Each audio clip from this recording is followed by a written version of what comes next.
नमस्कार दोस्तों, मैं पवन मिश्रा आपका रघुवीरा आईएएस एकेडमी में स्वागत करता हूं। दोस्तों, हम लोग घटना चक्र पूर्वावलोकन की एक बहुत ही इंटरेस्टिंग सीरीज़ देख रहे थे, जिसमें हम लोग घटना चक्र के कंप्लीट घटना चक्र को बहुत ही कम और कंसाइज तरीके से हर एक क्वेश्चन को देखेंगे, जिसमें हर एक के क्वेश्चन के पीछे का कॉन्सेप्ट होगा, उसको याद करने की शॉर्ट ट्रिक्स होगी और अगर कोई निमोनिक्स है उससे रिलेटेड तो वो हम देखेंगे। तो दोस्तों, हम लोग अभी तक इंडियन ज्योग्राफी में रिवर सिस्टम को ख़त्म कर लिया था और पिछली क्लास में मैंने क्लाइमेट जो है, इंडिया का क्लाइमेटिक सिचुएशन है, उसके बारे में उसको पढ़ना स्टार्ट किया था। तो जो हमारा क्लाइमेट में जो फर्स्ट चैप्टर होता है वो मानसून वाला चैप्टर था। तो पिछली क्लास में हमने ये देख लिया था कि इंडिया का जो मानसून है वो ट्रॉपिकल मानसून है और उस मानसून की जो हमारा जो साउथ वेस्ट मानसून है वो जो है केरला में फर्स्ट टाइम केरला में आता है और फिर 4 महीने रहता है, फिर उसके बाद रिटर्न होता है तो नॉर्थ ईस्ट मानसून बन जाता है और रिटर्न होते वक्त तमिलनाडु में बारिश कराता है। तो और ये अक्टूबर नवंबर में कराता है, तो तमिलनाडु में विंटर में रेनफॉल होता है। ये सारे क्वेश्चन हम लोगों ने देख लिया था। आज मैं उसी टॉपिक को आगे कंटिन्यू करता हूँ। तो हमारा जो जहाँ से हमें डिस्कस करना था वो ये क्वेश्चन था कि जो declining of monsoon is indicated by, यानी जो भारत में मानसून आता है, भारत में 4 सीजन माने जाते हैं, summer, winter, arrival of monsoon and returning of monsoon. तो जो रिटर्निंग ऑफ मानसून है, यानी जब मानसून डिक्लाइन होता है तो उसका क्या सिंबल होता है? तो उसका सिंबल होता है कि जो हमारी स्काई होगी क्लियर होगी, क्लियर स्काई होगा। ये ऐसा इसलिए होता है क्योंकि जब हमारा जब मानसून आता है तो क्या होते हैं कि बादल ऊपर उठते हैं, घने बादल छाए रहते हैं और बारिश होती है। लेकिन जब मानसून रिटर्न होता है तो बारिश होके सारे बादल ख़त्म हो चुके होते हैं, तो उस समय स्काई जो होती है वो क्या होती है? क्लियर होती है। तो declining of monsoon is indicated by clear sky. उसके बाद राइजिंग टेम्परेचर ऑन लैंड पे जो है टेम्परेचर उस समय क्या होता है? इंक्रीज हो जाता है। और तीसरा, क्योंकि बारिश कम हो जाती है। और तीसरा क्या है? Pressure condition in bay of Bengal में जो प्रेशर कंडीशन, यानी जो लो प्रेशर जो हमारा तिब्बत वाले प्लेटू पे था, वो लो प्रेशर अब कहाँ पे शिफ्ट हो गया है?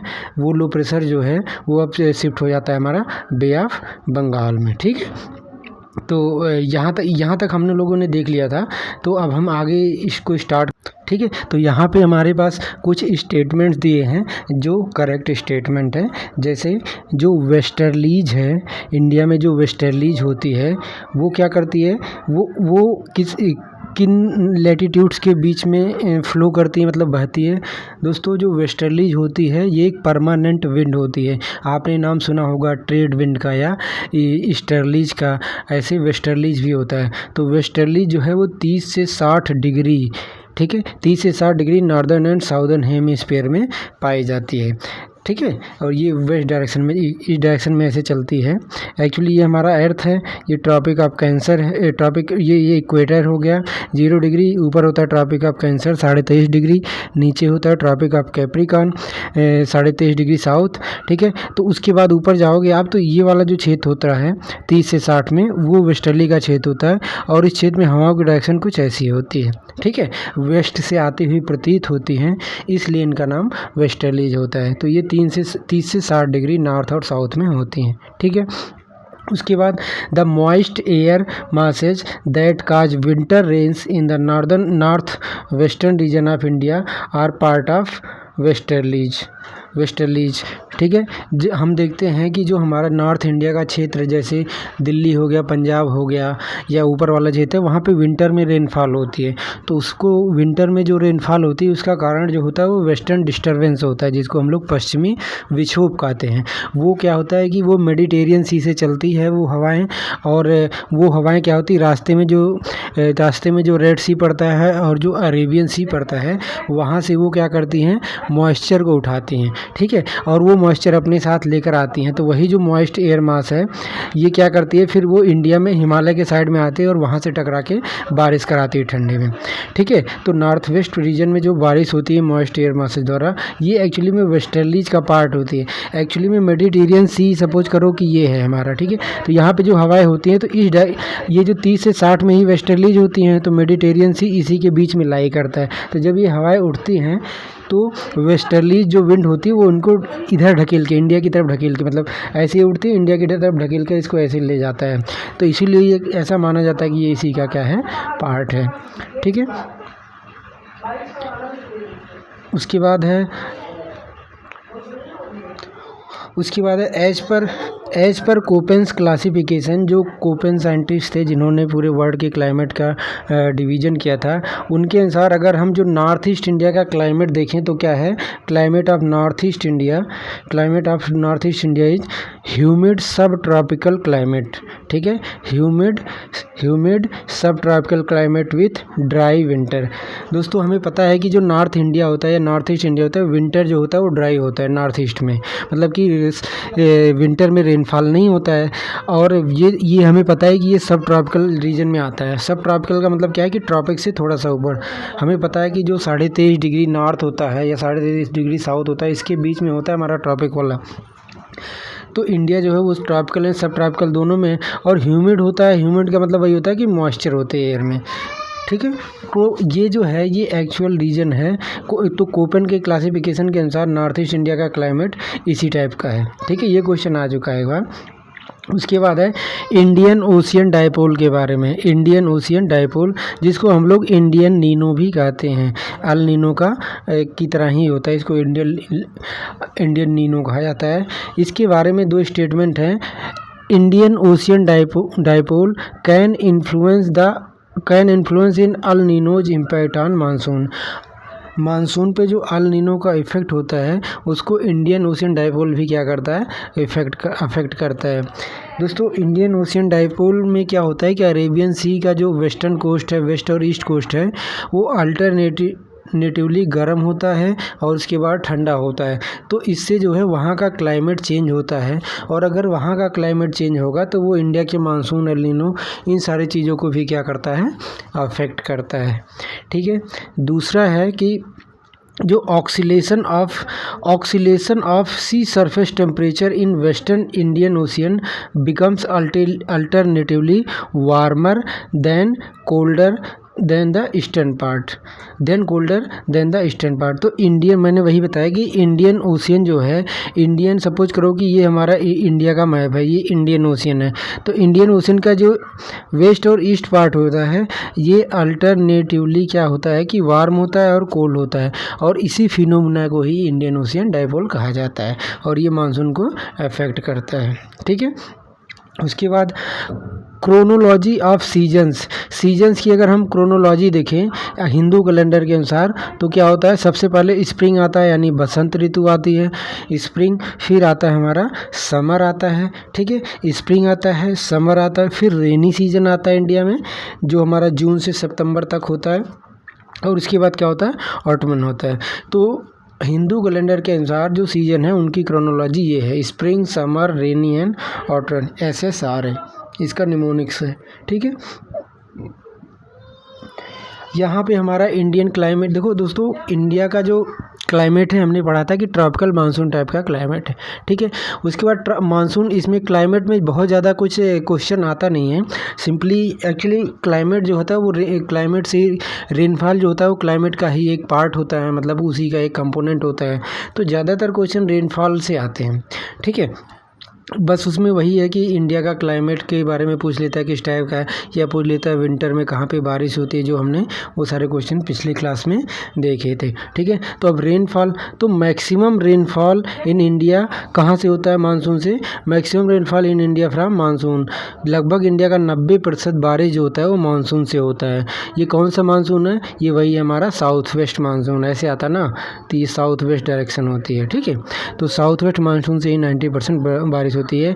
अ continuation of south east trade winds, और ये जो साउथ वेस्ट मानसून होता क्या है, साउथ वेस्ट मानसून क्या है, अ continuation of south east trade winds deflected in south west direction after crossing equator. यानी जो साउथ ईस्ट ट्रेड विंड यानी जो हमारी दक्षिण पूर्वी व्यापारिक पवनें होती हैं, इनका साउथ वेस्ट डायरेक्शन में जो डिफ्लेक्शन होता है वही डिफ्लेक्ट होने के बाद क्या कराता है, साउथ वेस्ट मानसून आता है। दोस्तों इसको हम थोड़ा सा एक इमेज के थ्रू समझने की कोशिश करते हैं तो ज़्यादा क्लियरिटी इसमें आएगा। सपोज करिए इमेज की मतलब कि मैं एक ड्रा करता हूँ। ये हमारा है इंडिया, ठीक है।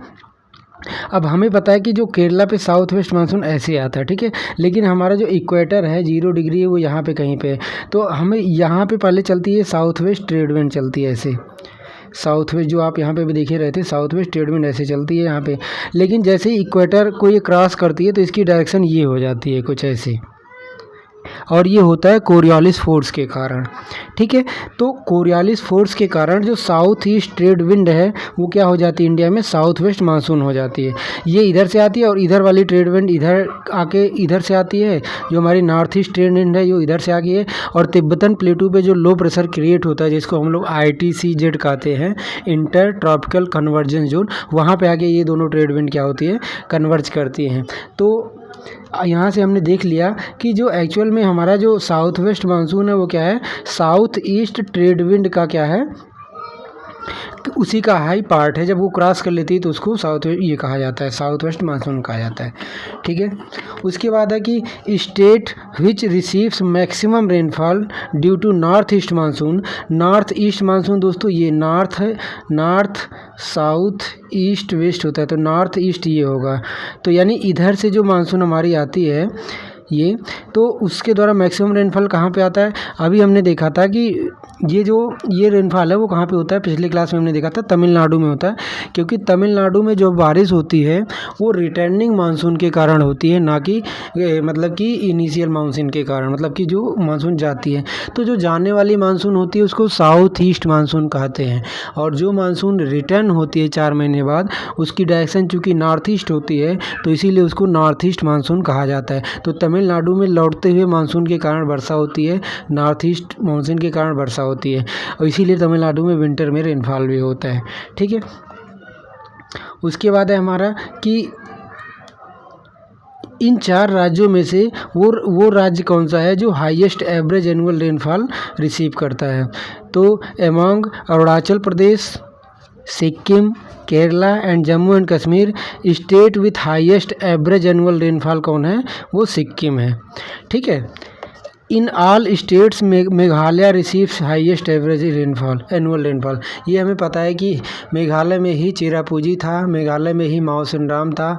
मेघालय में एक्चुअली में जो गारो खासी एंड जयंतिया हिल है वो एक फनल की तरह है। तो जब भी ये मानसून जो बे ऑफ बंगाल वाली जो मानसून की ब्रांच होती है वो वहाँ पे जाती है तो एक फनल इफेक्ट क्रिएट होता है। फनल इफेक्ट का मतलब ये होता है कि जो मॉइस्चर लेडन जो वायु होती है वो पहाड़ों पे चढ़ती रहती है लगातार और घूमती रहती है, तो जितनी भी बारिश होती है सब वहीं पे हो जाती है उन पवनों द्वारा, कुछ बचता नहीं है, ठीक है। तो इस कारण वहाँ पे खूब बारिश होती है। तो इसीलिए इंडिया के जितने भी 28 स्टेट और 8 यूनियन टेरिटरी हैं सबसे ज़्यादा बारिश मेघालय में होता है, ठीक है। लेकिन यहाँ पर जो 4 राज्य दिए उनमें सबसे ज़्यादा बारिश कहाँ पर होता है, सिक्किम में होता है, ठीक है। उसके बाद है Ajmer and Shillong are on the same latitude. Ajmer Rajasthan का जो है और मेघालय में जो शिलोंग है वो सेम ही लैटिट्यूड पे हैं, but the rainfall in Ajmer is 60 centimetre और द शिलोंग इज 143 सेंटीमीटर। तो ये ऑब्वियस है, क्लियर है कि ऐसा क्यों है, क्योंकि वहाँ पे गारो खासी हिल जो है वो पहाड़ियाँ हैं जो क्या करती हैं, जहाँ फनल की तरह व्यक्त करती हैं, ठीक है। उसके बाद है नेक्स्ट हमारा है कि decreasing order of annual rainfall. ये कुछ चार जो हैं सिटीज़ दी हैं, कोची, कोलकाता, पटना एंड दिल्ली। इन चारों जो शहरों हैं उनमें एनुअल रेनफॉल का डिक्रीजिंग ऑर्डर क्या है। तो कोची इन चारों में सबसे ज़्यादा बारिश कोची में होती है। उसके बाद कहाँ पे होती, कोची दोस्तों केरला में है तो ऑब्वियस है। उसके बाद कोलकाता में होती है, यहाँ भी अच्छा खासा बारिश होती है बे ऑफ बंगाल ब्रांच के दौरान, तो कोची सबसे ज़्यादा होगी। ये तो आँख मूंद के भी ठीक किया जा सकता है कि कोची में सबसे ज़्यादा बारिश होगी, क्योंकि मानसून यहीं पर आता है सबसे पहले और सबसे ज़्यादा देर तक रहता है, और वेस्टर्न घाट के क्षेत्र में पड़ता है तो खूब बारिश होती है। तो कोची, उसके बाद कोलकाता है, फिर पटना थोड़ा इंटीरियर में पड़ता है तो ऑब्वियस यहाँ पे बारिश कम होगी, और दिल्ली बिल्कुल एंड में जाके पड़ता है, तो इसीलिए दिल्ली में सबसे कम बारिश होती है। दोस्तों जो बारिश की मात्रा होती है, अगर आप इंडिया का मैप देखोगे तो इधर से तो हमारी अरेबियन सी वाली ब्रांच है, इधर से जाती है बे ऑफ बंगाल वाली ब्रांच, तो ये वेस्ट बंगाल, बिहार, उत्तर प्रदेश, दिल्ली, पंजाब ऐसे होते होते इधर जाती है। तो जाहिर सी बात है सबसे ज़्यादा बारिश यहाँ पे कराएगी, फिर यहाँ पे कराएगी, फिर यहाँ पे कराएगी, फिर और जैसे जैसे ऊपर जाएगी बारिश की मात्रा कम होती जाएगी। क्यों? क्योंकि यहाँ पे जो है वो इनको वो नहीं मिलता ना, मॉइस्चर नहीं मिलता, क्योंकि यहाँ पे वो नहीं होता है, क्या नहीं होता है, समुद्र नहीं होता, तो इसीलिए उनके वाटर में जो है वो इनके जो हवाओं में मॉइस्चर नहीं बचता। ठीक है। उसके बाद है कि मैंगो सावर, जो मैंगो सावर क्या है, तो दोस्तों मैंगो सावर जो है वो एक रेनफॉल है या प्री मानसून रेनफॉल है। किस महीने में जो पड़ता है? मार्च अप्रैल में इन बिहार एंड बंगाल। दोस्तों बिहार एंड बंगाल में क्या होता है, मानसून यानी मानसून स्टार्ट होने से पहले ही कुछ रेनफॉल आपने देखा होगा, आधी तूफान वाला रेनफॉल आता है जो लोकल क्लाइमेटिक वेरिएशन के कारण आता है। तो उस आधी तूफान के कारण थोड़ा सा बारिश होता है, जिससे जो मैंगो होते हैं वो पक जाते हैं और साथ में गिरने लगते हैं। तो इसीलिए मैंगो की फसल के लिए वो थोड़ा सा क्या होता है, मतलब कि आप एक तरीके से हानिकारक कर लो, एक तरीके से फ़ायदेमंद कर लो। तो मैंगो का सावर हो जाता है, मैंगो को सावर कहते हैं किसी चीज़ को सावर कर देना, तो उसके कारण मैंगो की फसल जो है वो पकने में सहायक होता है, तो इसीलिए इसको हम क्या बोलते हैं, मैंगो सावर बोलते हैं। तो ये जो होता है ये प्री मानसून रेनफॉल होता है, यानी प्री मानसून का मतलब ही होगा ऑब्वियस है जून से पहले, यानी मार्च एंड अप्रैल में बिहार एंड बंगाल में। तो आपसे बस यही पूछेगा मैंगो सावर कहाँ पे होता है, तो बिहार एंड बंगाल में होता है। उसके बाद है कि यहाँ पे मैंने लिखा भी है कि ये क्या है, प्री मानसून सावर हैं। अच्छा, जो इनको जो है ये जो है pre monsoon shower in Karnataka and Kerala that helps in ripening of mango also go in Bihar, Bengal and bay of Bengal. ठीक है। तो जो मैंगो सावर क्या है, प्री मानसून रेनफॉल हैं जो मैंगो को पकने में सहायक करते हैं। ये बंगाल, बिहार, कर्नाटक एंड केरला में आते हैं। किस मंथ में आते हैं? ये मार्च एंड अप्रैल के मंथ में आते हैं। ठीक है।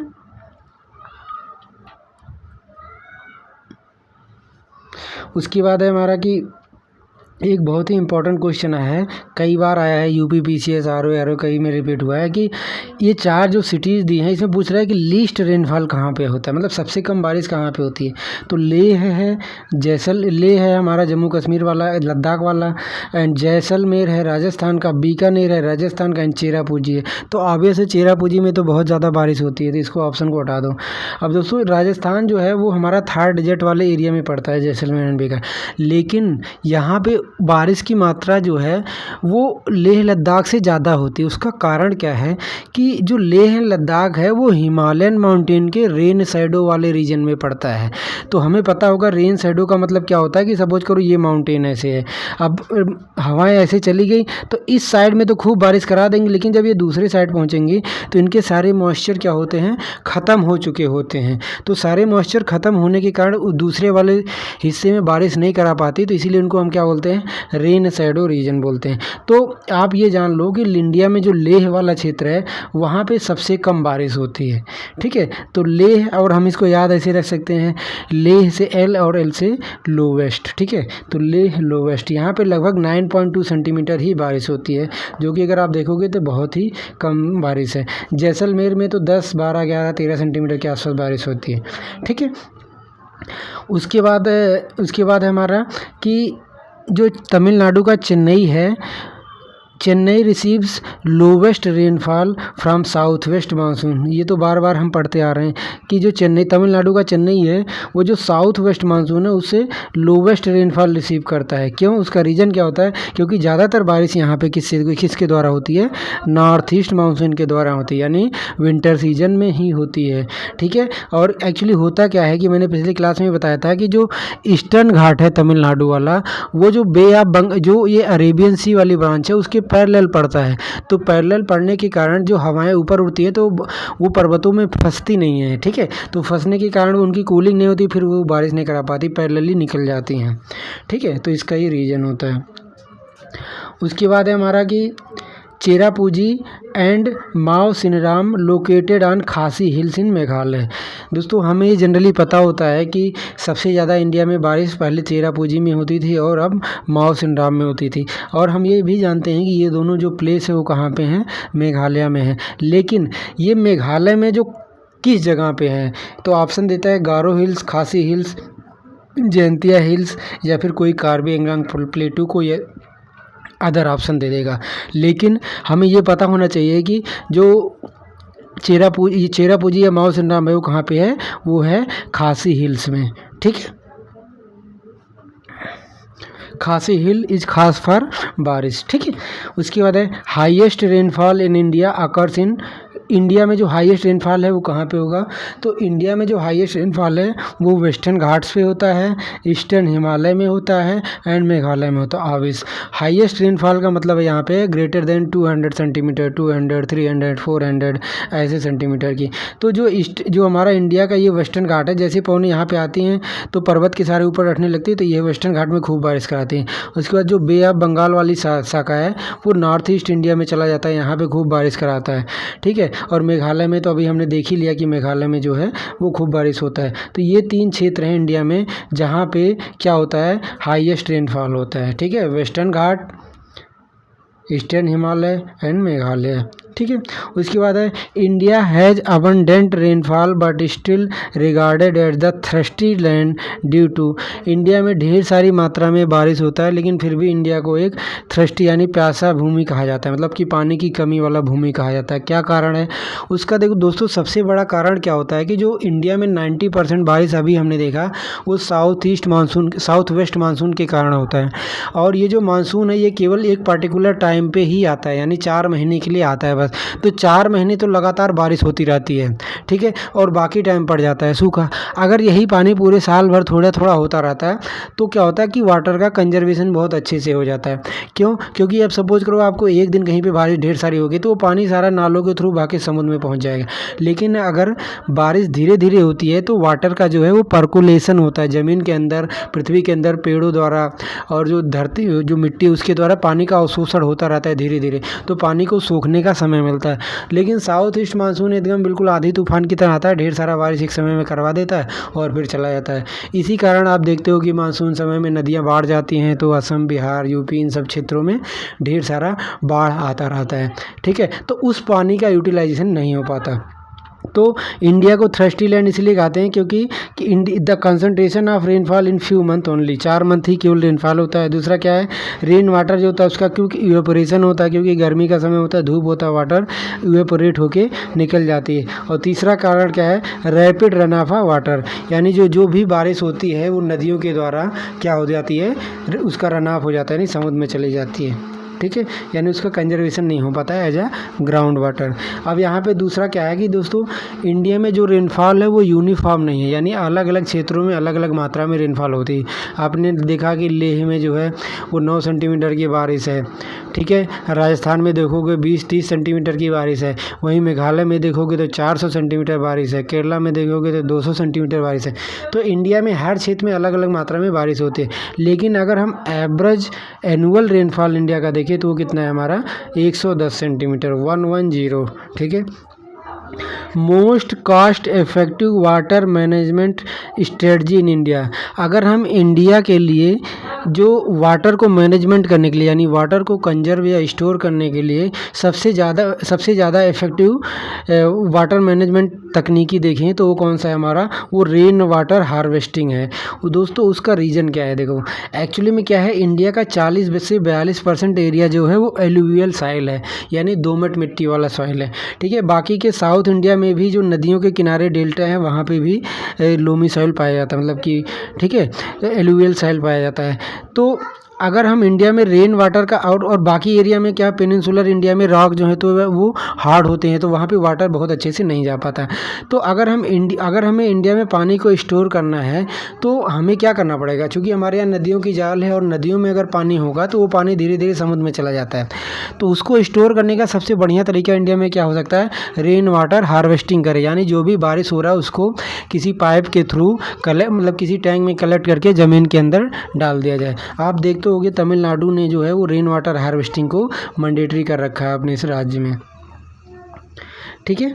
उसके बाद है हमारा among Kerala, Tamil Nadu, Karnataka, Jammu Kashmir, west Bengal and Bihar, Assam, Manipur and Tripura area which have average 200 centimetre rainfall, 200 millimetre rainfall वो कौन सा है दोस्तों। इस क्वेश्चन में मैंने कई सारे क्वेश्चन को मर्ज किया, इसीलिए आप देख रहे होंगे कि ऑप्शन में कई सारे राज्य दिए हैं, लेकिन हमें जो देखना है मेनली क्या है कि जितने भी राज्य हैं उसमें में से 20 जो एवरेज रेनफॉल होता है वो 20 सेंटीमीटर यानी 200 mm से कम कहाँ पे होता है। अभी हमने देखा था लेह जैसे क्षेत्र में यानी जम्मू एंड कश्मीर यानी लद्दाख वाले क्षेत्र में होता है, ठीक है।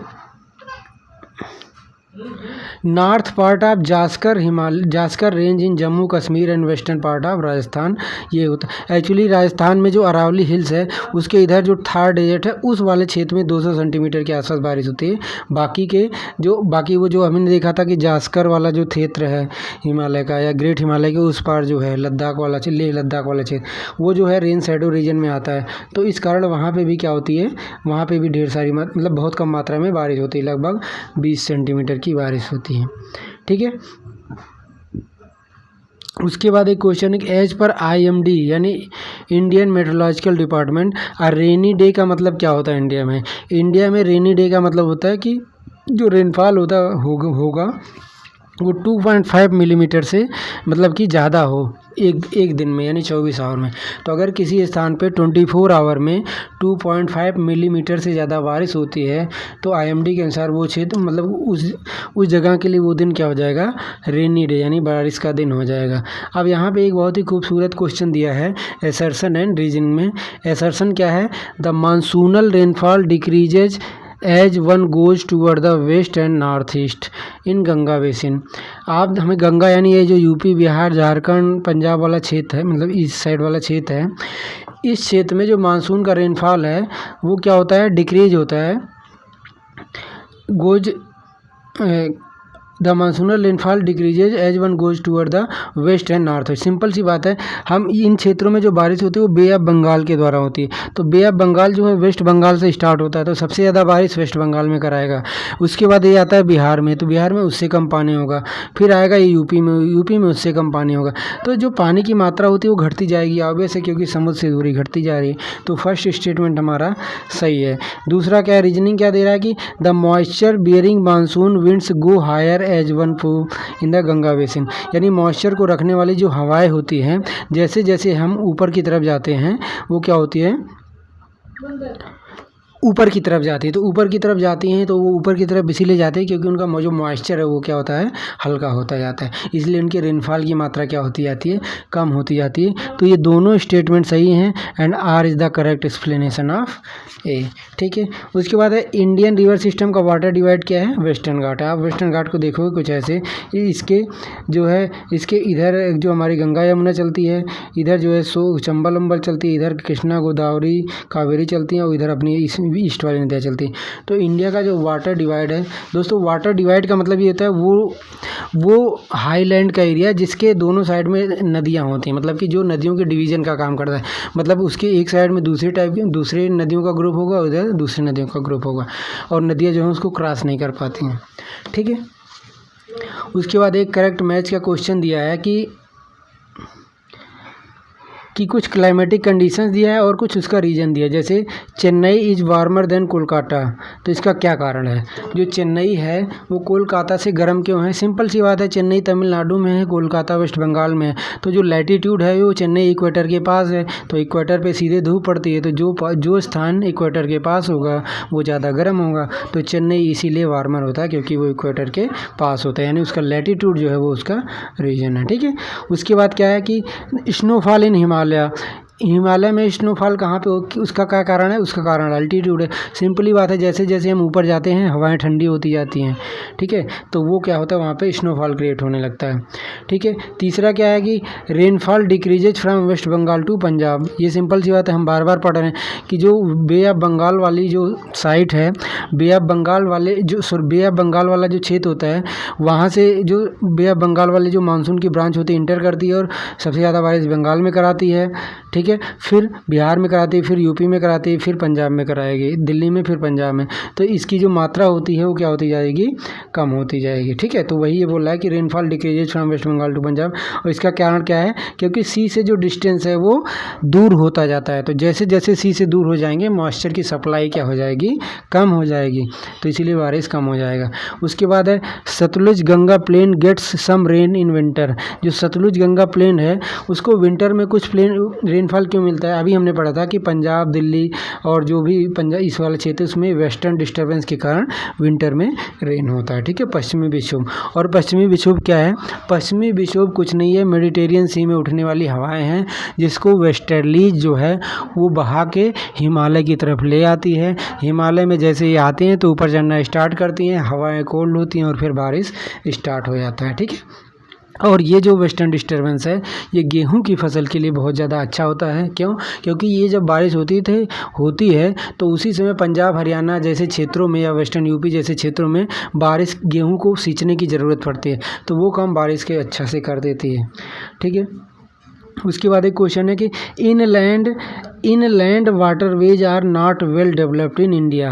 कह रहा है इंडिया में जो इनलैंड वाटरवेज हैं वो अच्छे से डेवलप नहीं है। ये बिल्कुल ही सही ऑप्शन है दोस्तों। इनलैंड वाटरवेज का मतलब ये होता है कि हमारे देश के अंतर्गत जो नदियां हैं उनमें उनको मतलब कि उन पे जहाज़ के थ्रू सब मतलब कि ट्रांसपोर्ट करना, ठीक है। तो नदियों पे जो मार्ग बनाए जाते हैं उनको इनलैंड वाटरवेज कहते हैं। तो इंडिया में अच्छे से डेवलप नहीं हुई ये हम जानते हैं। आप देखोगे इंग्लैंड वगैरह जैसे डेवलप्ड देशों में जहाँ पे थेम्स नदी के थ्रू बहुत सारा व्यापार होता है, ऐसे यूएसए में देखोगे आप जो 5 ग्रेटर लेक्स हैं वहाँ पर जो सेंट लॉरेंस कैनाल बनाया है उसके थ्रू इन नदियों को बहुत अच्छे से जोड़ा जाता है।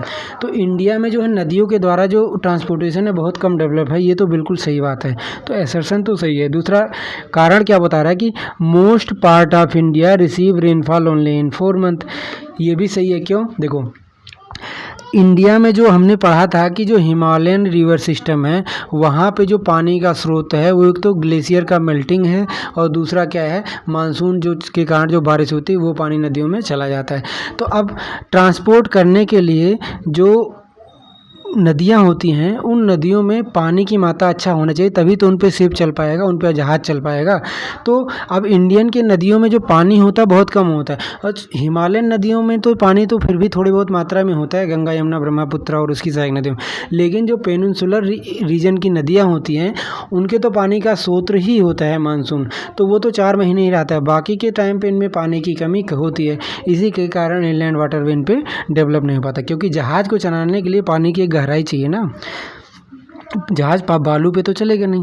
तो both are correct and R is the reason of A, R is the correct explanation of A, ठीक है। तो ये है इसका कॉन्सेप्ट। अब यही चीज़ हम अगर बुक में पढ़ें तो क्लियरली मेंशन नहीं रहेगा और कई सारी चीज़ें उसमें और आ जाएंगे, ठीक है। तो और इसी यही एक कारण है कि इंडिया में एक रिवर वाटर लिंकिंग प्रोजेक्ट भी चल रहा है जो अलग अलग नदियों को जोड़ा जा रहा है। जैसे अभी कुछ दिन पहले इंडिया का पहला जो रिवर इंटरलिंकिंग प्रोजेक्ट है केन बेतवा को जोड़ा गया था, जो हमारा यूपी और एमपी में रिवर है, ठीक है। तो ये है हमारा इसका रीजन, जो एक्चुअल इसका रीजन है, ठीक है दोस्तों। अब यहाँ पे हमारा ये वाला चैप्टर ख़त्म हो गया रेनफॉल वाला। अब विंटर रेनफॉल से रिलेटेड थोड़ा सा क्या है, हमारे पास एक टॉपिक है जो बिल्कुल अभी हमने पढ़ा था। विंटर रेनफॉल का मतलब क्या कि वो जो वेस्टर्न डिस्टर्बेंस के कारण होता है और जो एक नॉर्थ ईस्ट मानसून के कारण होता है, ठीक है। तो क्वेश्चन है इसमें कि India's northern plains that is north west area वाला जो है get winter rainfall due to किसके कारण होता है। अभी हम ये बार बार पढ़ रहे हैं कि इंडिया के नॉर्दर्न प्लेन में जो ठंड में बारिश होती है वो किसके कारण होती है, वेस्टर्न डिस्टर्बेंस के कारण होती है, यानी पश्चिमी विक्षोभ के कारण होती है। And what are western disturbances, they are extratropical or temperate cyclones brought out by westerlies from the Mediterranean Sea। अभी हमने पढ़ा था मेडिटेरियन सी में जो हमारा साइक्लोन आता है या जो हवाएं ऊपर उठती है, यानी वो चूँकि टेम्परेट वाला रीजन है तो उसको टेम्परेट साइक्लोन भी कह सकते हैं। वो जो उठती है उनको, वो तो ऊपर उठती है लेकिन उनको इंडिया की तरफ लाने वाला वेस्टर्लीज होता है, और यही कारण है कि इंडिया में बारिश होती है, ठीक है। तो इंडिया में अगर हम विंटर रेनफॉल देखें तो कहाँ कहाँ पे होता है, तो एक ये क्वेश्चन दोस्तों कई बार आता है है कि पूछता है कि कई सारे ऑप्शन देगा और पूछेगा किन 2 राज्यों में जो विंटर रेनफॉल है वो सबसे ज़्यादा है। तो विंटर रेनफॉल कहाँ पे होता है? तो विंटर रेनफॉल एक तो तमिलनाडु में अच्छे से होता है और एक पंजाब में होता है। तो पंजाब में जो विंटर रेनफॉल होता है वो तो वेस्टर्न डिस्टर्बेंस यानी पश्चिमी विक्षोभ के कारण होता है, और तमिलनाडु में जो विंटर रेनफॉल होता है वो किसके कारण होता है? नॉर्थ ईस्ट मानसून के कारण होता है। लेकिन मैं फिर बता रहा हूँ, इन तमिलनाडु में सबसे ज़्यादा बारिश होता है, लेकिन ऐसा नहीं है कि जो नॉर्थ ईस्ट मानसून है वो केवल तमिलनाडु में ही बारिश कराता है। एक्चुअली में वो क्या करता है, जो आंध्र प्रदेश का निचला वाला यानी साउदर्न वाला पार्ट है वहाँ पे भी थोड़ा बहुत बारिश कराता है, साउथ ईस्ट कर्नाटक वाले क्षेत्र में भी कराता है और केरला वाले में कराता है।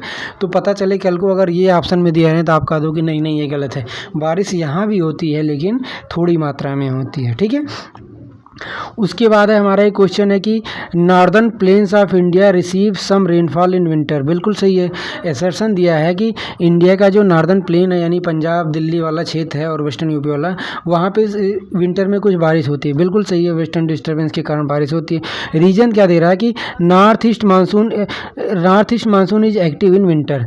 विंटर में नॉर्थ ईस्ट मानसून एक्टिव है। अब देखो यहीं पे दोस्तों ट्विस्ट है, यही यूपी पीसीएस का क्वेश्चन है, यही उसकी खूबसूरती है कि नॉर्थ ईस्ट जो हमारा विंटर सीजन होता है उसमें नॉर्थ ईस्ट मानसून तो एक्टिव होता है। ये हम जानते हैं कि तमिलनाडु में नॉर्थ ईस्ट मानसून के कारण ही बारिश होता है। एक्चुअली जो रिटर्न साउथ वेस्ट मानसून जब रिटर्न होता है तो ऐसे गया तो ये डायरेक्शन आप देखोगे ये साउथ वेस्ट ही तो है, लेकिन ऐसे रिटर्न भी होता है। अब रिटर्न वाला तो नॉर्थ ईस्ट हो गया ना ये, तो वही जो मानसून रिटर्निंग वाला मानसून होता है उसी को नॉर्थ ईस्ट मानसून कहते हैं। तो ये विंटर में एक्टिव तो होता है क्योंकि मानसूनी पवनें लौट होती हैं, लेकिन ये उसका रीजन नहीं है कि नॉर्दर्न प्लेन में जो बारिश होती है, क्योंकि इनके द्वारा बारिश तो तमिलनाडु में होती है ना। तो दोनों सही तो हैं, लेकिन R is not the correct explanation. क्यों? क्योंकि नॉर्थ ईस्ट मानसून द्वारा जो बारिश होता है वो इंडिया में होता है तमिलनाडु में, ना कि वो जो है वो नॉर्दर्न प्लेन में बारिश होता है। ठीक है, उसके बाद है एरिया रिसीविंग विंटर रेनफॉल। वो भारत का इन चारों ऑप्शन में से वो कौन सा क्षेत्र है जो विंटर रेनफॉल रिसीव करता है? नॉर्थ वेस्ट होगा, नॉर्थ ईस्ट होगा, साउथ वेस्ट होगा या साउथ ईस्ट होगा? ऑब्वियस है दोस्तों कि नॉर्थ वेस्ट वाला क्षेत्र होता है इंडिया का, यानी पंजाब, हरियाणा, दिल्ली, वेस्टर्न उत्तर प्रदेश, इन क्षेत्रों में विंटर रेनफॉल होता है। साउथ ईस्ट में भी होता है जो तमिलनाडु केरला वाला क्षेत्र है, लेकिन ऑप्शन में इन चारों में से चूज करना होगा तो नॉर्थ वेस्ट ही चूज करेंगे। ठीक है, यहाँ पे देखो मैंने एक अच्छा सा मैप भी बनाया छोटू सा कि ये वाला क्षेत्र जो है यहाँ पे विंटर रेनफॉल होता है, यहाँ पे होता है, लेकिन अगर इन दोनों में चूज करना हो तो ये वाला चूज करेंगे। ठीक है, क्योंकि यहाँ पे ज़्यादा बारिश होती है। उसके बाद है कि anti cyclonic condition are form in winter season when atmospheric pressure is high and air temperature is low. दोस्तों साइक्लोन का मतलब क्या होता है? साइक्लोन एक लो प्रेशर का area, high temperature low pressure का एरिया होता है जहाँ से हवाएं ऊपर उठती हैं, बादल बनता है, बारिश होता है और तूफान आता है। लेकिन एंटी साइक्लोन इसका बिल्कुल अपोजिट होता है। एंटी साइक्लोन में जो है वो जो हमारा एटमॉस्फेरिक प्रेशर होता है वो हाई होता है, यानी हाई प्रेशर होता है और टेम्परेचर लो होता है। तो हाई प्रेशर के कारण अब हवाएं अगर हाई प्रेशर है यानी हवाओं में वजन है तो वो ऊपर थोड़ी ना उठाएंगे, हवाएं जो हल्की होती हैं वो ऊपर उठती हैं ना। तो जो एंटी साइक्लोनिक क्षेत्र होता है वो हाई प्रेशर का क्षेत्र होता है, तो इसीलिए उनमें हवाएं ऊपर नहीं उठती बल्कि नीचे की तरफ सिंक करती हैं, और वहाँ पे और उस क्षेत्र में टेम्परेचर भी क्या होता है? लो होता है, क्योंकि हवाएं जो हैं वो थोड़ा सा कोल्ड होंगी तभी तो भारी होंगी और तभी तो एटमॉस्फेरिक प्रेशर ज़्यादा होगा। तो anti cyclonic condition are form in. और इंडिया में जो विंटर सीजन है ठंड का मौसम होता है तो हवाएं ठंड होती हैं हवाएं तो भारी हो जाती हैं तो उनका एटमॉस्फेरिक प्रेशर ज़्यादा हो जाता है और वो हवाएं नीचे की तरफ बैठेंगी ना कि ऊपर। कोई चीज़ बताओ जो भारी होती है तो ऊपर जाएगी नीचे जाएगी, सिंपल सी बात है, वो नीचे आएगी। तो वही ये कह रहा है कि anti cyclonic condition are form in winter season when atmospheric pressure is high and air temperature is low. बिल्कुल सही स्टेटमेंट है। रीजन क्या दे रहा है कि winter rainfall in northern India due to western disturbance causes development of anti cyclonic condition. ये कह रहा है कि वेस्टर्न डिस्टर्बेंस के कारण जो नॉर्थ इंडिया में विंटर रेनफॉल होता है वो एंटी साइक्लोनिक रीजन देता है। दोस्तों ये बिल्कुल ही गलत बात है, गलत उत्तर है। क्यों?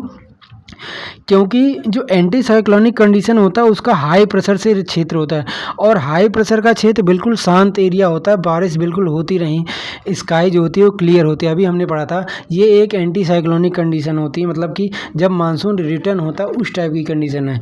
तो विंटर रेनफॉल जो है इसका कारण नहीं है, एंटी साइक्लोनिक का कारण। ठीक है, वो तो क्लाइमेट है ना हमारा ऐसा कि कोल्ड हवाएं ठंडी हो जाती, बारिश के कारण हवाएं ठंडी नहीं होती, उनमें मॉइस्चर आ जाता है। ठीक है, भारी। ठीक है, तो ये इसका एसर्शन सही है, पर रीजनिंग इसका जो है वो क्या है, वो गलत है। उसके बाद अगला क्वेश्चन है कि winter rainfall in north west India is due to western disturbance decreases from west to east. ये ऑब्वियस है कि वेस्ट टू ईस्ट यानी पश्चिम से पूर्व की तरफ वेस्टर्न डिस्टर्बेंस कम होगा। हमने अभी देखा ये तो मेडिटेरियन सी से आती है ना हिमालय की तरफ, तो जैसे जैसे ये इधर जाएंगी बारिश की मात्रा कम होती जाएगी, तो सिंपल सी बात है इधर आएंगी तो बारिश की मात्रा इनकी कम होती जाएगी। ये बिल्कुल वैसे उसी का अपोजिट हो रहा है जो हम बे बंगाल में देखते थे कि बंगाल से चलकर जब वो उधर पंजाब की तरफ जाती थी तो क्या हो जाता था, कम हो जाता था। ठीक है, उसके बाद क्या है कि Coromandel coast receive rainfall from north east monsoon. दोस्तों नॉर्थ ईस्ट मानसून के कारण हम बार बार पढ़ रहे हैं ठंडी में तमिलनाडु में बारिश होती है, और हमने फर्स्ट क्लास में देखा था कि कोरोमंडल कोस्ट क्या है, इंडिया के वेस्टर्न घाट का ये जो तमिलनाडु और आंध्र प्रदेश वाला कोस्ट होता है उसी को कोरोमंडल कोस्ट कहते हैं। तो ऑब्वियस है इस कोस्ट में जो बारिश होती है किसके कारण होती है, ये नॉर्थ ईस्ट मानसून के कारण होती है। ठीक है,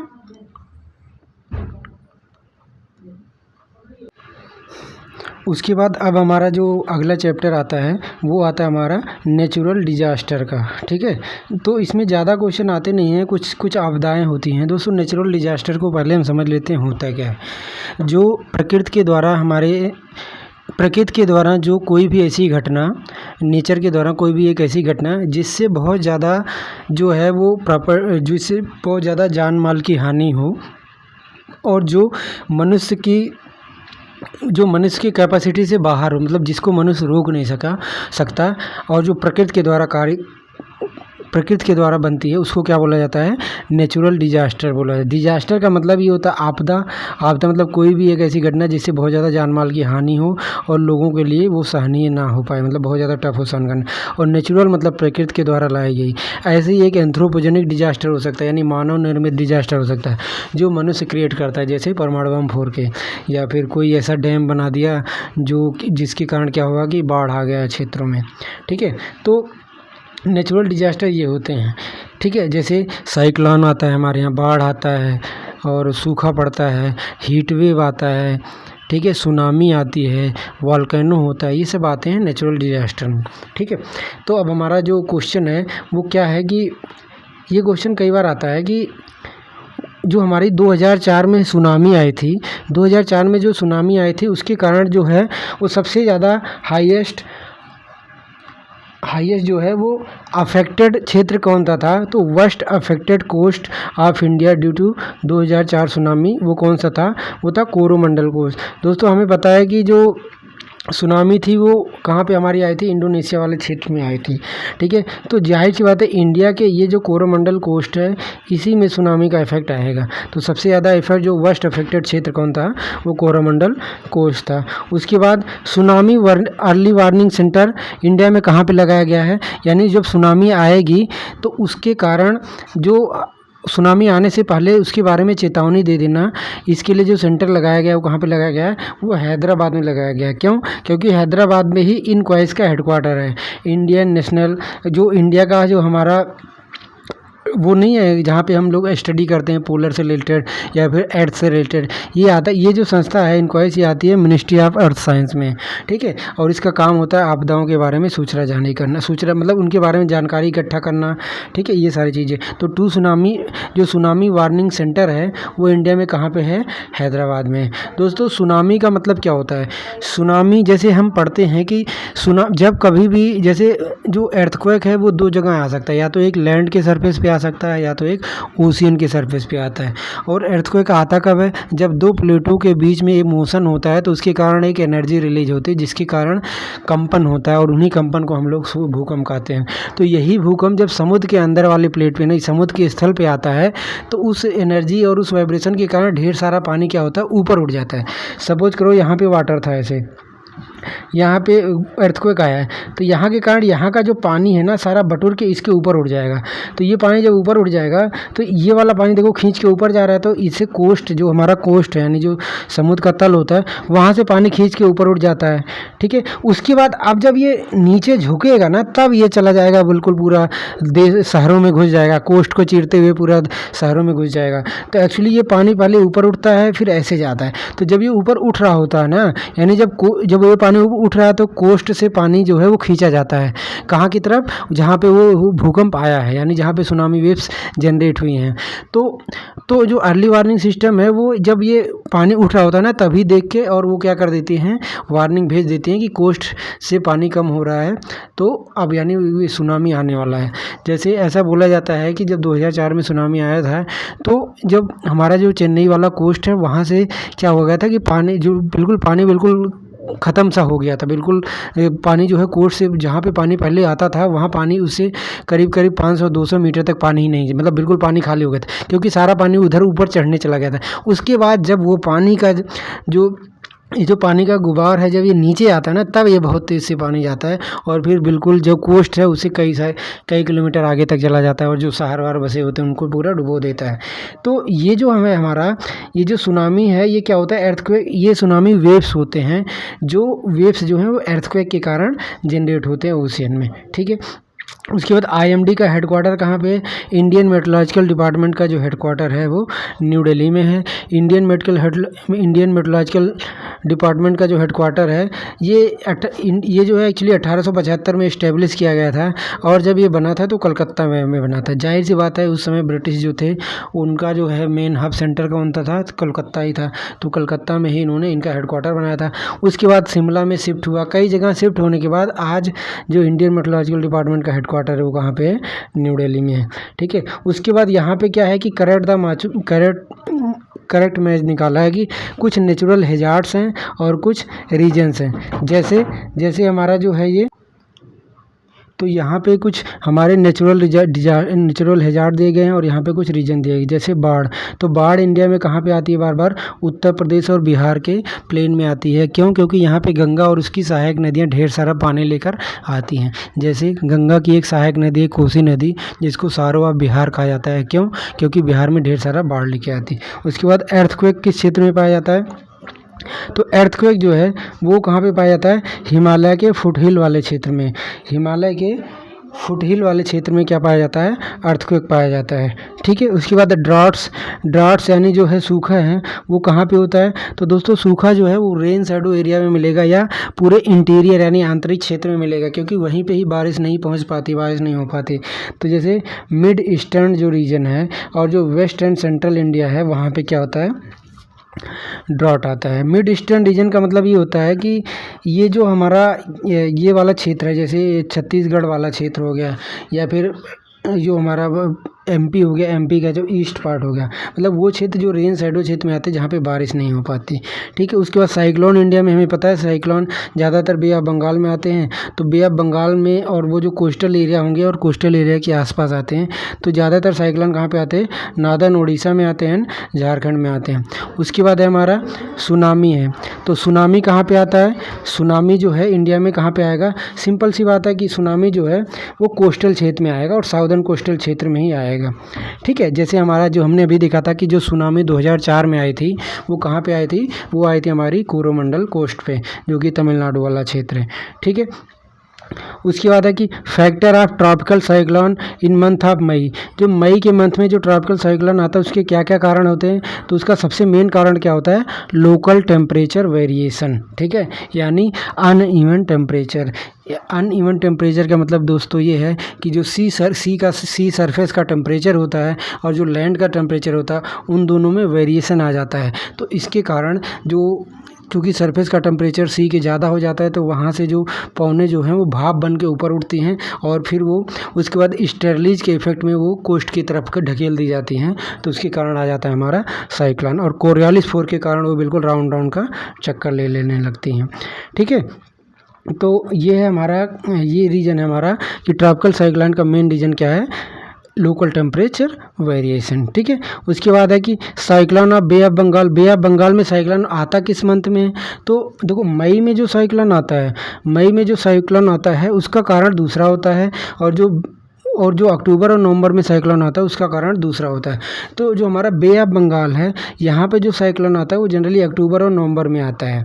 ठीक है, और इसका कारण क्या होता है? देखो हमने अभी पढ़ा था ITCZ क्या होता है।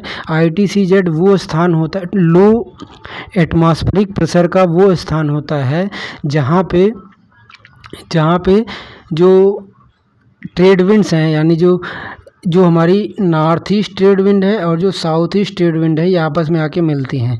ठीक है, तो ये जब तिब्बतन प्लेटू में जाता है, तिब्बतन प्लेटू पे शिफ्ट हो जाता है और इसका जो डायरेक्शन है वो सन के मूवमेंट के साथ बदलता रहता है। तो जब गर्मी का मौसम होता है तो ITCZ जो है नॉर्थ साइड में शिफ्ट होते हुए तिब्बतन प्लेटू पे चला जाता है और सारी पौने उधर ही कलेक्ट होती हैं, तो साउथ वेस्ट मानसून उसी से आता है। लेकिन जब अक्टूबर नवंबर होता है, यानी जब मानसून के रिटर्न के टाइम होता है, तो ITCZ जो है वो तिब्बतन प्लेटू से कहाँ पे आ जाता है? वो बे ऑफ बंगाल वाले क्षेत्र में आ जाता है और यहाँ का पानी को गर्म करता है और उन पानी को गर्म करके भाप बनाता है।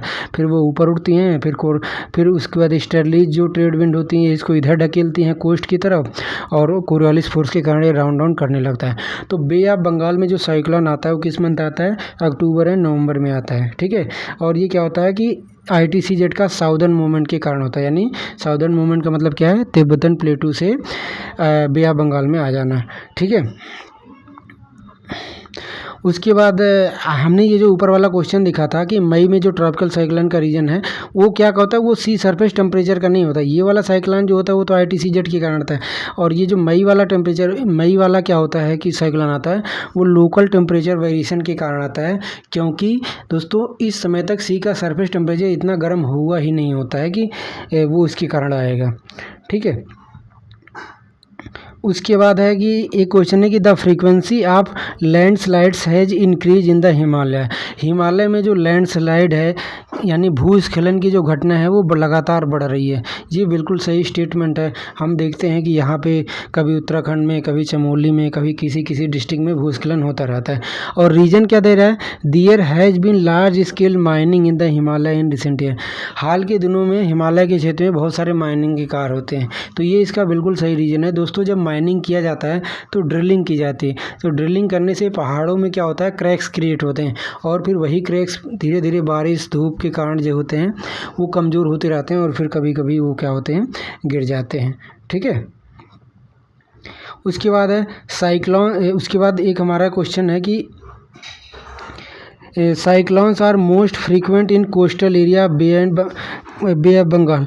जो बे ऑफ बंगाल है उसके कोस्टल एरिया में साइक्लोन जो है वो ज़्यादा फ्रीक्वेंट होते हैं। और इसका कारण क्या है? इसका कारण ये है कि high temperature in the bay of Bengal generate low pressure. यानी बे ऑफ बंगाल में जो है वो टेम्परेचर ज़्यादा होता है। एक तो वही कारण है कि एक तो ये इक्वेटर के पास है, दूसरा ITCZ से शिफ्ट होता है इधर, तो हाई टेम्परेचर हाई हो गया। और जब हमें पता है कि हाई टेम्परेचर और प्रेशर, एटमॉस्फेरिक प्रेशर में इन्वर्स का रिलेशन होता है। यानी जब हाई टेम्परेचर होता है तो प्रेशर लो होगा, और जब प्रेशर लो होगा तो हाई टेम्परेचर होगा। तो अगर टेम्परेचर हाई है तो प्रेशर लो होगा, और अगर टेम्परेचर लो है तो प्रेशर हाई होगा। तो यहाँ पे हाई टेम्परेचर के कारण लो प्रेशर होता है, तो इसके कारण। और साइक्लोन जो होते हैं वो क्या होते हैं? मैंने अभी बताया साइक्लोन लो प्रेशर के क्षेत्र होते हैं, तभी तो हवाएं उनमें विंड करेंगे, मतलब ऊपर उठेंगी और बादल बनेगा, बारिश होगा। ठीक है, उसके बाद है कि two definite season of tropical cyclone. Tropical cyclone के दो डेफिनेट सीजन कौन कौन से हैं? अभी हमने ऊपर देखा था कि ट्रॉपिकल साइक्लोन एक तो मई वाले महीने में और थोड़ा बहुत जून वाले महीने में आता है। तो मई टू जून में जो होता है ट्रॉपिकल साइक्लोन का क्या होता है? वो फर्स्ट सीजन होता है। और दूसरा जो सीजन होता है ट्रॉपिकल साइक्लोन का वो क्या होता है? अक्टूबर दिसंबर होता है। तो ट्रॉपिकल साइक्लोन इंडिया में दो बार आते हैं, एक तो मई से जून में आते हैं और दूसरा अक्टूबर टू दिसंबर में आते हैं। अब इनका जो लेकिन रीजन होता है वो अलग अलग होता है। मई टू जून में जो साइक्लोन आता है वो किसके कारण आता है? लोकल टेम्परेचर वेरिएशन के कारण, अभी हमने देखा। और अक्टूबर दिसंबर में जो साइक्लोन आता है वो किसके कारण आता है? ITCZ यानी इंटर ट्रॉपिकल कन्वर्जेंस जोन के मूवमेंट के कारण आता है।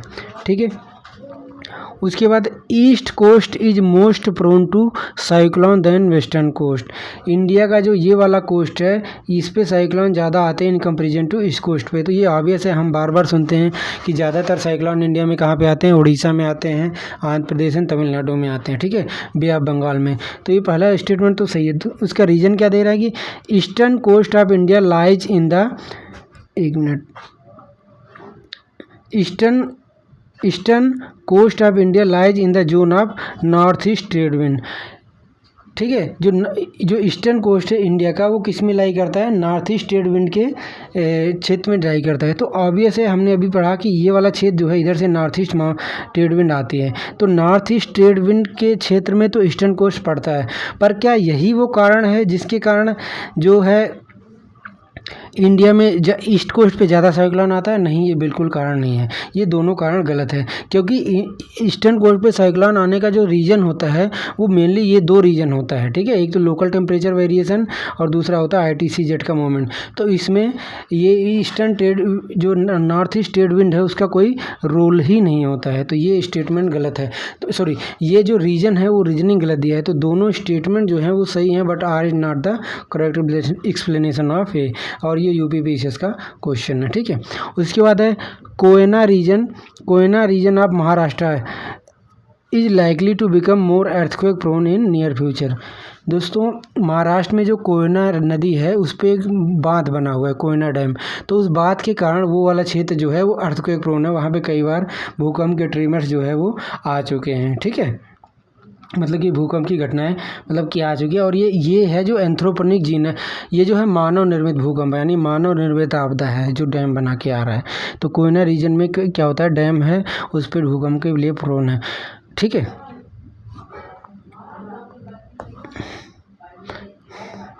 ये हमारा क्या दिया था, ये असर्शन था कि Koyna region of Maharashtra is likely to become more earthquake prone in near future, ठीक है। यानी आने वाले दिनों में महाराष्ट्र का जो कोयना रीजन है वो अर्थक्वेक प्रोन हो सकता है। और उसका रीज़न क्या दे रहा है कि the Koyna dam is located on an old fault, the Koyna dam is located on an old fault plain which may get activated due to Koyna river reserve, ठीक है। तो जो कोयना रीजन है वो एक फॉल्ट पे क्रिएट है। दोस्तों, फॉल्ट का मतलब ये होता है, सपोज करो ये अर्थ है, अर्थ की कोई प्लेट है और यहाँ पे क्रैक्स डेवलप हो गए। तो क्रैक्स मतलब फॉल्ट डेवलप हो गया, मतलब यहाँ पे कई सारी पट्टियाँ, खुली पट्टी, मतलब कि यहाँ से अर्थ इधर जा रही है, यहाँ पे बीच में वो बिल्कुल वो कटिंग सी हो गई, चीर जिसको कह सकते हैं, ठीक है।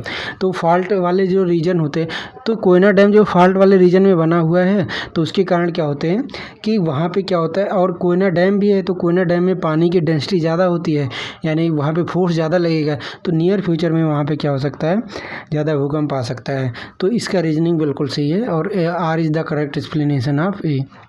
उसके बाद है state which faces maximum number of natural disaster या साइक्लोन या फ्लड कौन है, उड़ीसा है। तो उड़ीसा हमेशा उड़ता रहता है, मतलब साइक्लोन के कारण, ठीक है। तो उड़ीसा जो है वहाँ पे हाईएस्ट नंबर ऑफ साइक्लोन्स आते हैं, ठीक है। उसके बाद है India's first disaster management training institute कहाँ पे है।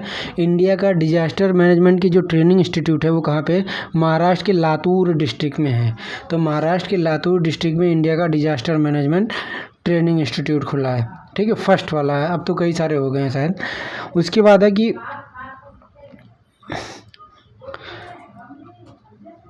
बाद है कि यहाँ पे कुछ रीजन दिए हैं और पूछ रहा है कि इनमें में से जो कौन सा क्षेत्र है वो जो है वो हाई सेस्मिक इंटेंसिटी वाले क्षेत्र में नहीं आता, यानी जो भूकंप संभावित क्षेत्र होते हैं उसमें नहीं आता है, मतलब हाईएस्ट भूकंप प्रोन वाले क्षेत्र जो होते हैं। तो जैसे उत्तराखंड, कर्नाटका प्लेटू, कच्छ एंड हिमाचल प्रदेश। आप इसमें देखोगे तो जो कर्नाटका प्लेटू है ये पेनिनसुलर इंडिया का पार्ट है, और हम जानते हैं कि जो पेनिनसुलर इंडिया सबसे ज़्यादा स्थायी है, तो यहाँ पे भूकंप आने का सवाल ही नहीं उठता, ठीक है।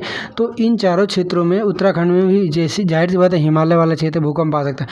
कच्छ में तो हमें देखा ही था भुज में जो भूकंप आया था, ठीक है। और हिमाचल प्रदेश भी, हिमालय में यहाँ भी भूकंप आ सकता है। लेकिन कर्नाटका प्लेटू पेनिनसुलर इंडिया का पार्ट है, और पेनिनसुलर इंडिया हम बार बार पढ़ते हैं कि ये जो है सबसे इंडिया का सबसे ज़्यादा स्टेबल पार्ट है, यहाँ पे कोई भी सिस्टम सेस्मिक एक्टिविटी नहीं होती। तो यानी कर्नाटका प्लेटू इज़ द आंसर, ठीक है।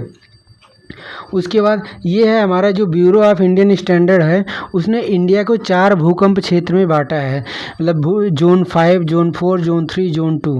ठीक है, इन 4 क्षेत्रों में जो जोन 5 वाला क्षेत्र है वो हाईएस्ट भूकंप प्रोन, हाईएस्ट अर्थक्वेक प्रोन क्षेत्र, यानी हाईएस्ट भूकंप संभावित क्षेत्र में आता है। ठीक है, तो इंडिया में सबसे ज़्यादा भूकंप, सबसे ज़्यादा तेज़ी वाले भूकंप यानी कौन सा जोन है, वो जोन नंबर 5 है। यहाँ पे ग्रेटर देन 9 इंटेंसिटी का भूकंप आने का संभावना रहती है। और ये क्षेत्र हैं कौन कौन से, ये है Jammu Kashmir, western and central Himalayas, north east, Kutch and Andaman Nicobar. तो आप देख रहे हो कि ज़्यादातर क्षेत्र जो है वो हिमालय वाला क्षेत्र है, जहाँ पे सबसे ज़्यादा भूकंप आने की संभावना है। ठीक है, तो ये उसके बाद है कि तो ये जो है ये क्वेश्चन आ सकता है कि ऑप्शन में दे सकता है कि कुछ राज्यों के नाम दे देगा और कहेगा हाईएस्ट भूकंप जोन में कौन आएगा। तो इसमें में से जो भी हैं सब हाईएस्ट भूकंप जोन वाले क्षेत्र में हैं, Jammu Kashmir, western and central Himalaya, north east, Kutch and Andaman Nicobar.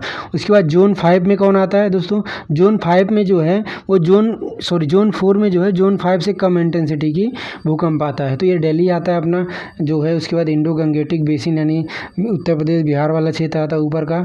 ठीक है, और वेस्ट बंगाल वाला क्षेत्र आता है। तो जोन 4 में Delhi, Indo Gangetic basin, UP, Bihar आता है। उसके बाद जोन 3 जो है उससे कम वाला क्षेत्र है, उससे थोड़ा सा नीचे वाले क्षेत्र आते हैं। और जोन 2 में वो क्षेत्र आते हैं जो वहाँ पे बिल्कुल भूकंप आने की संभावना ना के बराबर है, और ये है पेनिनसुलर इंडिया। ठीक है, जैसे कर्नाटका प्लेटू। तो इसमें से आपको याद रखना है कि जोन 5 वाला क्षेत्र जो होता है वो हाईएस्ट भूकंप वाला क्षेत्र होता है, और ये Jammu Kashmir, western and central Himalaya, north east, Kutch and Andaman Nicobar में आता है। तो देखो बाकी के 3 तो हिमालय में, कच्छ जो है वो थोड़ा सा इधर है। ठीक है, और अंडमान निकोबार। ठीक है, India has been divided into how many seismic risk zone. तो इंडिया जो है वो 4 क्षेत्रों में बटा हुआ है, 5, 4, 3, 2। अब ये मत पूछना एक क्यों नहीं है, क्योंकि एक्चुअल जो इनिशियल डिवीजन था वो एक पहले 5 में किया गया था, पर एक को हटा दिया गया था उसमें, क्योंकि ये इंटेंसिटी का एक जो ब्यूरो ऑफ इंडियन स्टैंडर्ड है उसका एक अपना तरीका होता है चीज़ों को डिवाइड करने का। तो ये है हमारा भूकंप 5 जोन जो होता है वो हाईएस्ट भूकंप वाला जोन होता है। ठीक है, जोन 5 जो है। उसके बाद कुछ सिटीज़ दिया है और पूछ रहा है कि इनका जो सिस्मिक जोन है वो कौन सा होगा। तो दोस्तों अभी हमने देखा था कि जो गल्फ ऑफ कच्छ है, भुज वाला जो क्षेत्र है, वहाँ पे हमें पता है 2001 या 2002 में बहुत ज़्यादा भूकंप आया था गुजरात में।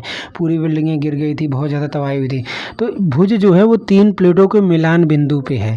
एक तो हमारा आप इधर देखोगे तो अरेबियन प्लेटू है, ऊपर देखोगे तो इंडो ऑस्ट्रेलियन प्लेटू है, और इधर जो है वो इंडिया का ऊपर देखोगे तो ये यूरेशियन प्लेटू है, और इधर देखोगे तो इंडो ऑस्ट्रेलियन प्लेटू है। तो भुज जो है इन तीनों क्षेत्रों के बीच, तीनों क्षेत्रों के जंक्शन पॉइंट पे है। तो इसीलिए कोई भी प्लेट हिलता डुलता है तो भूकंप बहुत ज़्यादा आता है। तो इसीलिए भुज को जो है वो सोचो भुज हिमालय में नहीं, उसके बाद इसको जोन 5 में रखने का यही कारण। उसके बाद हैदराबाद तो हमारा पेनिनसुलर इंडिया में आएगा। तो पेनिनसुलर इंडिया वाला क्षेत्र कौन सा है, तेलंगाना का है ना, तो वो तो जोन 2 में आएगा। उसके बाद श्रीनगर जो है हमारा वो थोड़ा सा आप देखोगे तो जम्मू कश्मीर वाला क्षेत्र वो किस में आता है, वो जोन 5 में ही आएगा। अभी हमने ऊपर ही पढ़ा था कि जम्मू कश्मीर जोन 5 में। उधर चेन्नई जो है ये भी पेनिनसुलर क्षेत्र का क्षेत्र है, तो ये किस में आएगा, जोन 2 में आएगा। ठीक है, तो ये हमने देखा। अब यही मैं कहता हूँ अगर हमें कॉन्सेप्ट पता रहेगा तो चीज़ें बहुत आसानी से याद आ सकेंगी। तो भुज जो है वो 3 प्लेटों के कारण इसलिए जोन 5 पे रखा गया है। बाकी हिमालय के जितने क्षेत्र हैं वो जोन 5 पे हैं, पेनिनसुलर वाले स्थायी हैं तो जोन 2 में हैं। ठीक है, तो ये क्वेश्चन यूपी पीसीएस में आ चुका है। उसके बाद है कि frequency of floods in north Indian plains has increase during the last couple of decades. यानी जो फ्लड जो हमारे इंडिया का जो नॉर्थ इंडियन प्लेन्स है गंगा वाला, वहाँ पे जो फ्लड की फ्रीक्वेंसी है वो इंक्रीज हो चुकी है कुछ पिछले कुछ सालों से। और उसका रीज़न क्या दे रहा है, उसका रीज़न क्या दे रहा है, उसका रीज़न दोस्तों दे रहा है कि जो ये there has been a reduction in the depth of river valleys due to deposition of silt. यानी जो हिमालय की जो नदियां हैं वो अपने साथ जो सिल्ट को ले आती हैं, तो उन नदियों के जो तल है वहाँ पे सिल्ट का जमा हो जाता है, यानी गाद जमा हो जाता है। तो ये इसका रीज़न है कि जो कुछ डिकेड में जो फ्लड की सिक्वेंसी है वो इंक्रीज हो गई है। तो सिंपल सी बात है, फ्लड कब आएगा दोस्तों, फ्लड तभी आता है ना जब नदियों की गहराई कम हो जाएगी, और नदियों की गहराई जब कम हो जाएगी तो जो पानी आएगा वो इधर उधर फैल जाएगा तो बाढ़ आ जाएगा। और नदियों की गहराई कम होने का मतलब क्या है कि नदियों का जो बेड है, जो रिवर बेड है, यानी जिस बेस पे नदियाँ बहती है वहाँ पे गाद जमा हो जाए, बालू सिल्ट ये सब जमा हो जाए। तो R is the correct explanation of A. ठीक है, उसके बाद है कि most flood prone state of India. India का सबसे ज़्यादा फ्लड प्रोन एरिया कौन सा है, यानी इंडिया में सबसे ज़्यादा बाढ़ कहाँ पे आता है, तो बिहार जो है हमेशा बाढ़ से बहता रहता है। तो बिहार बहता रहता है बाढ़ से, तो बिहार जो है इंडिया का सबसे ज़्यादा फ्लड प्रोन एरिया है। और आपको पता होगा जो कोसी नदी है उसको कहा जाता है सारो ऑफ बिहार, तो यहाँ से भी आप लिंक कर सकते हो। ठीक है, उसके बाद है कि among areas western, eastern, middle and northern, कौन सा उत्तर प्रदेश का क्षेत्र है जो मैक्सिमम फ्लड प्रोन एरिया है। यानी अगर हम उत्तर प्रदेश को north east, north south, east west में डिवाइड करें तो उत्तर प्रदेश के किस क्षेत्र में सबसे ज़्यादा फ्लड आएगा। दोस्तों ये ऑब्वियस है कि जो रिवर का निचला सिरा होता है बाढ़ वहीं पे आती, ना कि पहाड़ी क्षेत्रों में, क्योंकि पहाड़ी क्षेत्रों से तो पानी फ्लो होकर ढलान की तरफ आ जाएगी ना। तो आप उत्तर प्रदेश का अगर आप मैप देखोगे, कुछ इस टाइप से मैप है, तो यहाँ पर गंगा नदी बह रही है, यहाँ पर यमुना नदी बह रही है, तो इस वाले क्षेत्र में ही सबसे ज़्यादा बारिश होगा, क्योंकि यहाँ से पानी आके सब यहीं पर कलेक्ट होता है। तो इसीलिए ईस्टर्न वाले क्षेत्र में इंडिया में सबसे ज़्यादा बारिश वो फ्लड आता है। ठीक है, जैसे गोरखपुर हो गया, बस्ती हो गया, देवरिया हो गया, मऊ, इन सब क्षेत्रों में बाढ़ आता है। ठीक है, उसके बाद दूसरा कारण क्या है कि ऐसा, उसके बाद दूसरा क्वेश्चन क्या है कि highest concentration of seismic zone lies in Himalaya. बिल्कुल सही है, हिमालय में ही सबसे ज़्यादा भूकंप आते हैं, सेस्मिक जोन है, भूकंप वाले क्षेत्र है। और रीजन क्या दे रहा है, there are many longitudinal thrust zone in Himalaya. Himalaya में कई सारे लॉन्गिट्यूडिनल थ्रस्ट जोन हैं, उसके कारण जो सेस्मिक जोन है वो हिमालय में कंसंट्रेटेड है। तो दोनों स्टेटमेंट सही है और R is the correct explanation of A. ठीक है, और दोस्तों लॉन्गिट्यूडिनल थ्रस्ट का मतलब क्या होता है, सिंपल सा मैं समझा रहा हूँ आपको, आप इस चित्र को देखो तो शायद समझ पाओ।